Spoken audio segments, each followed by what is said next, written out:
SOHRYNKKHAM in the state of Meghalaya hereby certify that on the 24th of February 2025 declared Shri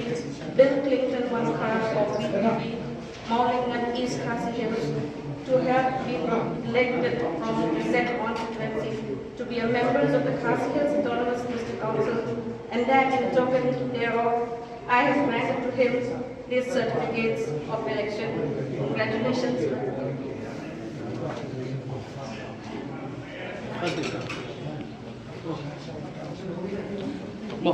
Award so I will be playing like that like lam but to kala don kat ni naduh kasih kong ni bagi ni out like nai che anti chungi ni kun ni election adu kan kasih bagi mayo ke so jo chim Ini kerja ba kadai hano kan nong rem chong party ka ba ni la lech pai ba ngan ba ni house nam lam ba ni ki out election ni ui ba pai ba na kamar neng ba ka so kam ko si ki ai ko china ki pai mat so ka party hano kan nong rem ba ni la like ba ki out election